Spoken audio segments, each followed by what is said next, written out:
Welcome to Kenton Teaches. Enjoy the video. You start by preparing the hardware.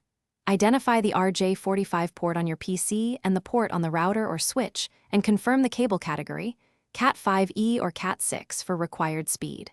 Once done, visually inspect the cable jacket and clip for damage. This prevents intermittent faults. Make sure the network device is powered.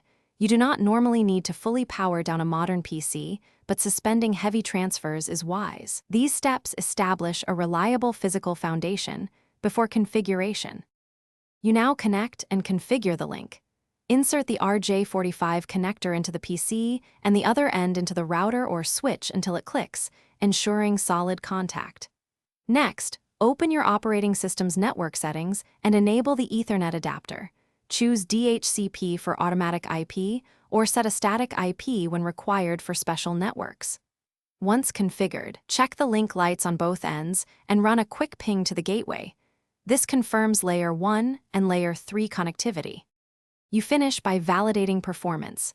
Run a speed test or transfer a large file to verify throughput matches expectations. If speeds are lower than expected, make sure the cable is fully seated, replace with a known good cable, and update the network interface card driver. These fixes resolve most issues.